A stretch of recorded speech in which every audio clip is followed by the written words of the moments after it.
Well, Roosters fans, welcome to this week's Roosters Radio. Bells, it was a very big win over the Warriors on the weekend. But talking to us this week is one of our favourites. I know he's one of your favourites, Bells. It's the man that plays how you reckon your husband should have played when he was at the Roosters. A young man who's done so much in a short space of time. And I tell you what, he is the future leader of our pack, Lindsay Collins. Welcome to Roosters Radio, Linz. Yeah, thanks for having me, guys. Yes, Bush, I'm a bit partial to the front rowers, as we know. But, yeah, welcome. It's great to have you, Lindsay, today. Now, the game on the weekend, Craig, it was a cracker, wasn't it, against the Warriors? A bit hard to watch from the sideline, was it? Yeah, it was. You know, you sort of want to be out there in those sort of games. Looked like the boys were having a bit of fun. So, and yeah, you know, a couple of debutants on the weekend with young Benny Marshke and Sammy Walk. So, you know, you always want to be a part of those little milestones for them in their career as well. So, yeah, but it is what it is. Now, on Sammy Walker, yes, a debut for him on the weekend. There's a lot of talk about him in the media at the moment, and if he's up for it, 18-year-old. He had a great game on the weekend. But what's it like being with him in camp this week? I know you didn't play, but obviously in camp with him. And what was the feeling for him around the club? Yeah, he was good. We call him Sprinks, so Sammy Sprinks of bench warmers. So, he was good. Sprinks. He doesn't show too much emotion. He's pretty cool, calm, and collective. You couldn't really tell if he was nervous or not. So, but I think Robbo summed it up pretty well after the game. Like, it was just a really good foundational game for him. Like, we all know here what he can do. We've seen some pretty cool stuff that he's done at training, but for him to play the way he did on the weekend, it's good building blocks for him in his career ahead. Lindsay, you've done the same thing only a couple of years ago, and bang, you're into State of Origin. Your form's been exceptional. Did you have any words through the week? Did you have any messages to pass on to Sam, or just a little bit of advice to calm him down or give him some knowledge? Not really. I was happy to see. You sort of think back to your debut and how awesome it is, and you know how hard and long the road is as well. But it's only just the start as well. So nothing too much. Just congratulations. Go out there and do your job, and that's exactly what he did. So yeah. So back to your debut, 2017, against the Raiders it was. Going back a while there. We're going back a few years now. Yeah. But you were with the Wyong Roos there for a little while, the feeder club for the Roosters at the time, and the debut. What was it like? I know you've got to think back, but just that year of making your debut in first grade. Yeah, it's pretty crazy. I think I only played 2 games that year, and the majority of the time with Wyong. I don't know. I remember it being really cold, sitting on the sidelines, and I remember we had 2 bikes, and Chris Smith was on one, and I think Isaac Leary might have been on the other, and I was freezing. And You weren't allowed on. I was too scared to ask to hop on the bike. I was just But I remember getting out there and looking up at the clock, and I'd only been on for 3 minutes, and thinking, "Holy dooly, am I going to get through this?" But it's exciting. You know, it's a young kid's dream, and I think that's when you see boys like Benny and Sprinks, you know, make their debut. It sort of gives you that feeling again.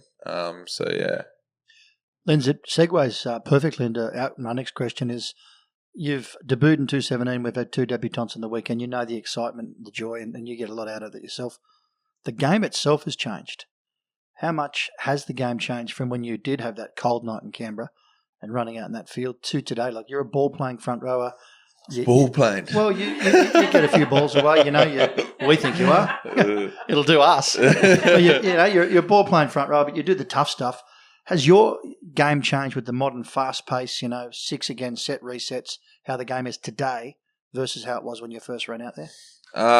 It's definitely changed without a doubt. But I think the game's opening up more, which is allowing, forwards and front rowers and stuff to do passing and stuff that you don't usually see, if that makes sense. So we train heaps of skill at training.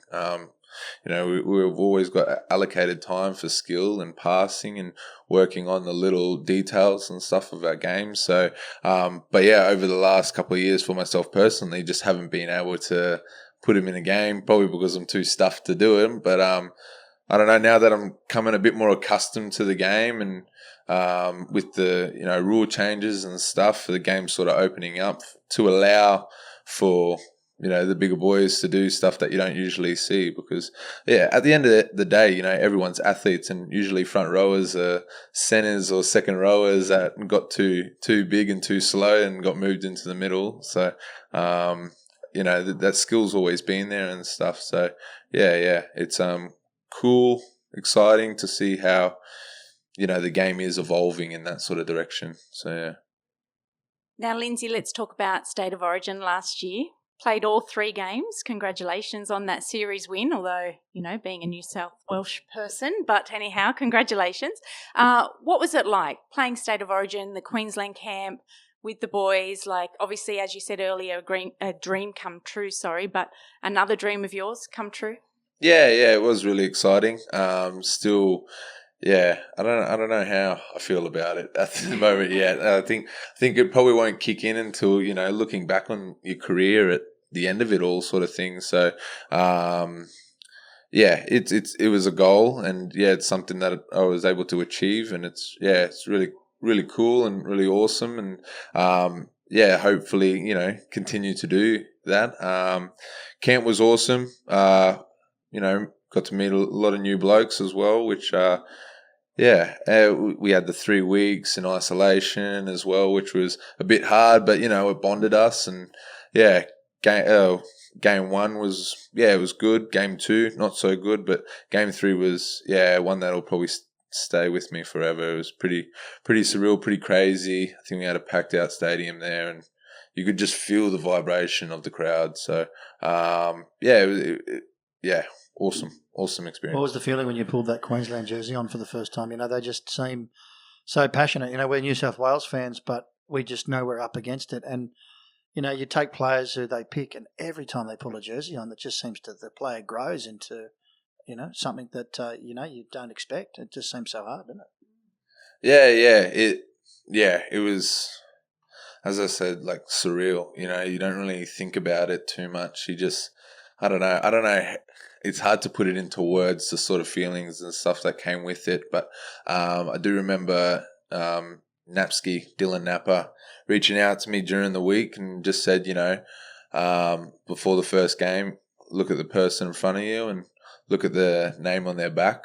You're doing it for them and their family, and then, try and find your family in the crowd when you're singing the anthem. And I think that was the coolest thing, was singing the anthem. I have sung the anthem before a game in Anzac, but to do it in that sort of scenario, and then seeing my mum and my missus in the crowd and stuff like that, it was real emotional, real awesome, real raw. So we just brought the missus up. Yeah. Kayla, I believe. Yeah. You got a little bit of news for us, I think. Yeah. I think, what's it now, 2 weeks ago? Yeah, we got engaged, so she said yes. But got down on one knee. So she said about time. So it's been about. Congratulations, mate! That's Thank awesome you. news. Yeah. Might see little Lindsay's running away around soon. Well, let's hope so. With it, the future's bright. Linz, give us a few tips for those romantic Roosters fans that want to just get an idea how a man so tough like you can show his softer side. What did you do? It was very, very casual. I think she was sitting on the couch, so it was just at home. And it was just not much. Were you nervous? I think at first, I think because I did it at home on the couch, I was like, "Is this the right way?" But she loved it, so I think that was the most important thing. So Oh, good on you, mate, and congratulations, Linz. This week we play the Sharks, and they're tough. Linz. This week we play the Sharks. We do the Sharks at the end.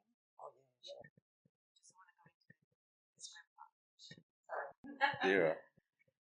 Now, Lindsay, while we're on family, I did a little bit of digging on you, and I believe you're the grandson of Lionel Williamson, who is actually played for Australia, rugby league for Australia, and had 6 seasons at Newtown. Is that correct? Yep. Yeah, Wow. yeah. So before he was at Newtown, he was over at Bradford in Halifax.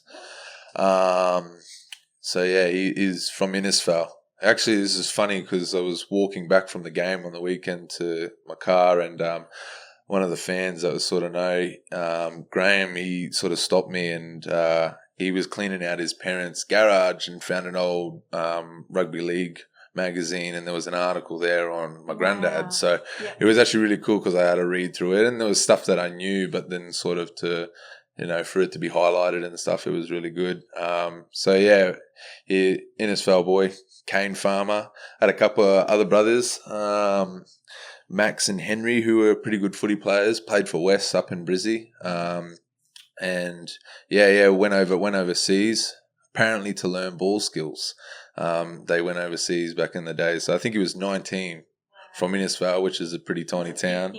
Big thing back then. Yeah. I think when I was reading the article, that's what I was saying to my mum afterwards. I was like, geez, that was a big move for a 19-year-old kid from Innisfail to move all the way over to England. So yeah, he was studying to be a priest.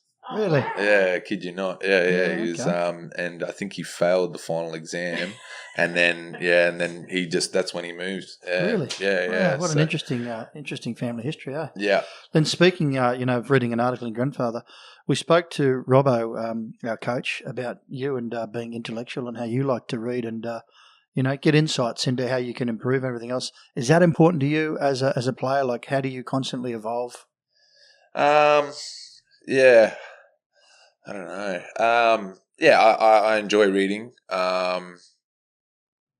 You sort of you learn from other people, I guess, in that sort of aspect. People who have done it before, and but it's not just footy; it's life in general. I think Sonny actually said a pretty cool quote a couple of years ago when he was here. Oh, last year when he was here, which is a good man creates a better athlete. So it's just like that sort of stuck with me. And then, reading and all that sort of stuff, it just sort of, you learn sort of things. And I don't know how to go into it too much, but I enjoy the time that I have by myself and just learning. And Robbo's pretty good to have the conversation with about, what to dive into and stuff like that. So he's put me onto a few good ones. That you get a lot out of as well. And, it might not necessarily help you out with footy, but then in other aspects of life, it does. So, it's pretty cool. Well, whatever you're doing, mate, keep doing it because you've been playing outstanding and you're obviously a top bloke off the field as well. So well done for that. Just had to throw that in. He's my favourite. Now, listen, we need to know the story behind the missing tooth. Is there a great story behind it? What is it? What tooth? They're all there. They're all there now, but there are occasions where we get a glimpse of no tooth there. What's the story? No, it's not much of a story. There's nothing fancy. No. It was nothing to do with footy, actually. So I was a kid, and me and my brother, we were pretty radical as kids, even my sister a bit. So we'd sort of talk about stories that we got, stuff that we got up to when we were kids. And I think how we're still alive. But I lived on a big hill right at the top, and then to get even more speed, you'd go quickly run up the driveway of the person that was there. So, and Dad had got some dirt and stuff delivered to the house for a bit of landscaping, and we made a jump out of it, and I went over the jump and smacked my face on the concrete. So, That's great. That's why you're a football player now. Not a professional. I was actually in footy shorts as well, and I was grazed from head to toe and knocked out my teeth, and it wasn't good. Mum would have had a heart attack. Yeah, she did. Is it true that South wanted to sign you because you didn't have a tooth, or? Any truth in the rumour that when they realised you did lose your tooth, that South come knocking? That's another true rumour amongst the. That's what they say. Linz, what do you think you'd be doing if you weren't a first grade footballer, or what do you think you were doing afterwards? So yeah, if I didn't play footy at all, it would definitely be, I'd probably be a carpenter. I was doing my trade there for a bit, back home. But now that sort of footy, you got a bit more time and stuff like that, it sort of makes you think a bit more. And actually, it was funny. I went back home during the COVID break last year, and I worked, and my fingers were all crinkled and my knees were all sore and my ankles were sore, and I was like, God, I'm 24 years old and I feel like this after a day's work. And then sort of was like, I need to do something about this. So I'm just at uni at the moment and trying to finish my trade as well. It's the longest trade in the world, 7 years it's taken me to finish, but about to finish, get signed off on that. And then so in that aspect, after footy is what I want to be, what I want to do. So, it's exciting as well. Yeah, well done. Lindsay, family's come up a couple of times in this chat, and, we talked to Joey Manu about, the importance of his family members and stuff. But in your family or outside your family, who's your biggest influence or mentor? Who do you turn to when you need some advice? It's funny because I don't really talk footy with my family. When I ring mum or dad, it's usually just what's new, what's going on in your life and stuff like that. So I got 2 younger brothers. My dad remarried, and just literally last week had a younger brother Finn and Archie. So just talking to them and FaceTime and stuff like that. So that's pretty cool. And then just with mum, it's just about life sort of thing. So it's never really about footy. My granddad calls me a fair bit, and gives me. I remember last year he used to give me a few pointers and stuff like that. And it's influence wise, at the moment, it's just me. Like, I just want to be better. I just want to be, the best I can be, sort of thing. So I sort of, influence myself in that sort of way. And, I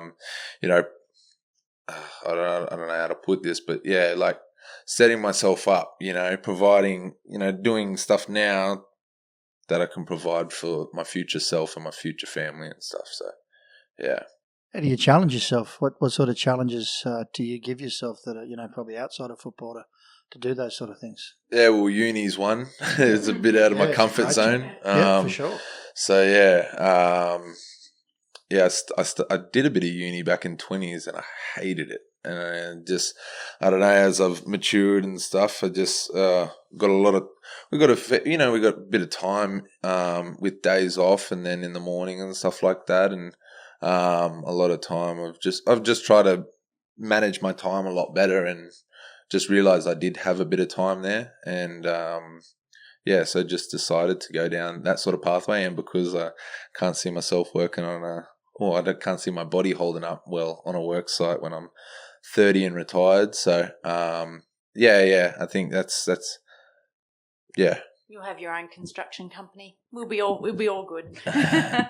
Now, listen, Lindsay, back to the football for the fans. You had a big head knock against the Bunnies a couple of weeks ago, and you've got a little niggling injury with the ankle. Can you give us some insight on how you're going and when you're going to be heading back? Yeah, things are going good. So, head knock was all good. It looked a lot worse. It looked scary. Yeah, it looked very scary. It looked a lot worse than what it was. I was fine straight afterwards, and have gone through all the protocols and ticked all the boxes, and everything's fine. It's just little niggling ankle that you'll get right now. So it is a long season. I think it's more than about 30 odd games in a year. So it's just about getting that right and being the best I can be every week. And so this Saturday night we've got the Sharks. It'll be a great game. The Sharks really can be a tough out on that field. It'll be a great slog away. Now, what are the boys going to have to do on Saturday night to beat the fellows from Sutherland Shire? Not much will change, I don't think, from the weekend. I thought the weekend was a pretty good foundational game for setting up. You learn things every week with what you want to take into the next week. And there was a lot that we learnt from last week, which was really good. So yeah, just improving on those little areas that we know that we need to improve on, and growing from there. So yeah, it's good. This first block of the year is just about your principles and setting up your foundation, and then expanding on that. So I think we're doing a really good job of that at the moment, and head down, bum up. So yeah. Well, mate, you've done a really good job with this interview. We really appreciate the access. We appreciate the insights. And thanks for always coming on Roosters Radio. I know from the fans' perspective, Bells, being Lindsay's number one fan, we wish you the best, and we look forward to seeing you out there just charging into the opposition, just tearing off the meters. Thanks, guys. Cheers.